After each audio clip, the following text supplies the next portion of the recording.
Back here on One Bills Live, Chris Brown, Steve Tasker, joined by former Bills center Mitch Morse, who's also the host of the Monday Mornings with Mitch podcast, and his segment is presented and called From the Armchair, presented by Raymore and Flanagan. Raymore and Flanagan is a proud partner of the Buffalo Bills. And Mitch, a little bit more to talk about than we anticipated. So I guess we should, begin with the headline news. How surprised were you by the news that crossed yesterday here at One Bills Drive? Oh, I was taken aback. I was surprised. There's no doubt about it. It was like the best way to describe it was that feeling of that sinking feeling in your stomach when you lose your wallet and you truly have no idea where it is. You mourn the man, right? I can't speak on what this will turn into for this organization or whatever organization Sean, latches on to, because he absolutely will and have a very stoic career.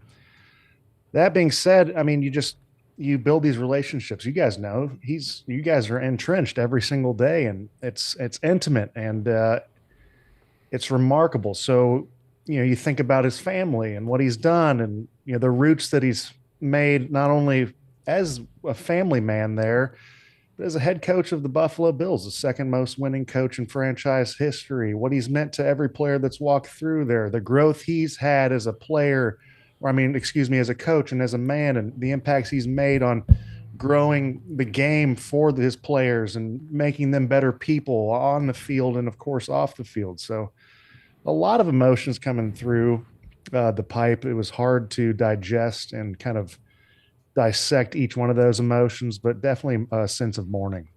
Yeah, and also you can probably feel more accurately than me what it's like for the players in the locker room who just finished an excruciating end to the season and then learned that their head coach is gone, the guy who's responsible for all of them being in the building. So what let us give us an idea about how those conversations go between Josh and Dawson Knox and James Cook and Deion Dawkins and all of those guys. Yeah, an incredible. I mean, talk about emotional roller coaster of 48, 72 hours, from a very taxing game mentally and physically to an abrupt end to a season with extreme expectations, and then your leader is let go, and then there's this sense of unknown that each player has just going from one season to another, and then you exacerbate that by throwing in a huge caveat, which is there's going to be a new leader of this ball club. No matter how your season ends, except for, I assume, the Super Bowl, even then, you're pouring into each other. You're digesting these emotions, and the best way you do that is with your friends and your peers, because inherently this team is going to look different. And I mean, tenfold with a new coach. So I'm sure that bottles were popped of special libations, just pouring into each other. I don't know. I think it's probably a pretty trying time for all these guys, and you just digest that by conversations and fellowship. And then, looking at Buffalo's roster, at least as it currently exists, Mitch, Brandon Beane often says your last game of the season can often point out what your team lacks if you don't get to the ultimate game and win it.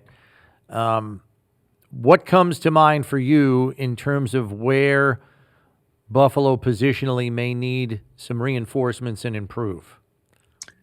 Looking at this past game might not be the most apt way to find what you need to bolster this team, because I just truly think that your stalwart guys, unfortunately, didn't perform to the standard that they probably hold themselves to, right? But you look at the unrestricted free agents and the restricted free agents on this team, it's a pretty daunting list of guys. I mean, that come to mind. You have David Edwards, you have Connor McGovern, AJ Epinesa, Matt Milano, Tre'Davious White, Shaq Thompson, and that's not exclusively the list. That's just some of the names. So this team's going to look different on that end. My thought is you always need to bolster the offensive line. There's a good chance you're going to lose two stalwarts on that offensive line. They're going to have an opportunity to get paid handsomely for the job that they've done these past few years for the Bills. And I mean, to me, I would invest and a young pass rusher. Like for me, I just feel like if we could find another Jerry Hughes who's just consistent day in and day out, has that moxie about him as he grows in this league as a Buffalo Bill, that would be fantastic. And then of course, I think the elephant in the room is, yes, it'd be nice to bolster this receiver unit, whether it's through free agency and or the draft. You're going to have to do the same song and dance, which is every year you look at the cap and it's excruciating number of, dead cap and whatever, but you're going to have to dance that dance. And it's going to be kind of an interesting dance to see them make. Give us a little bit, certainly with the new, as always, the roster is going to be rinsed, at least. Even more so with a new head coach, new philosophy, new kind of players, new look, new types of guys that he wants, a different criteria for selecting what guys he wants. How do you balance getting the right guy with taking a month and a half to get the right guy? You know what I'm saying? The time crunch and the change. Well, you can look at it at all facets of this kind of roller coaster of the last 24, 48 hours, right? Like some of these great head coach candidates, you might not be able to interview for a week or two, and every minute in this business, you can't spend idly by. And then you look at players that you want to bring in, that kind of starts with the coach and the GM having these candid conversations, and you hope they do. Because there can't be disconnect. No matter what the reason behind letting Sean McDermott let go, I don't know. I don't know what that is. But whoever does come in, it has to be a symbiotic relationship. These two, and whoever the head coach and Brandon have to be a cohesive unit working together. No hold bars, no information left on the wayside. Not being afraid to have uncomfortable conversations, I think, is one of Beane's attributes, and hopefully they can find a head coaching candidate that's not afraid to have uncomfortable conversations with Beane, and then you grow from those, and then you have those with players, and you grow from those there. So, yeah, it's a weird thing where it's going to be a marathon yet a sprint at the same time, and it'll be we'll all just be here with our buckets of popcorn, seeing how it turns out. All right. Last one from me, Mitch. How do you?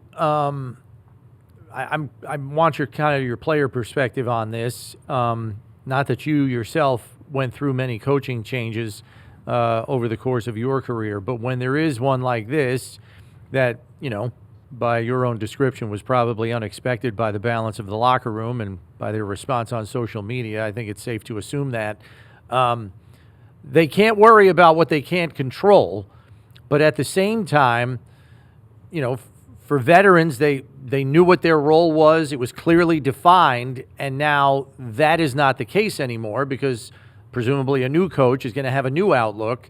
How do players kind of calm their nerves knowing you can't worry about what you can't control and yet still exist here in the offseason waiting for the other shoe to drop?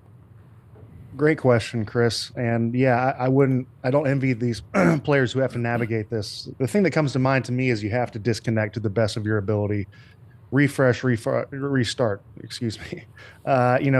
that nervous system, pour into your family, pour into your support system, and let the chips fall where they may over these next few weeks. There's going to be a sense of kind of angst, of course, but also a little bit of excitement just to see, the change is made.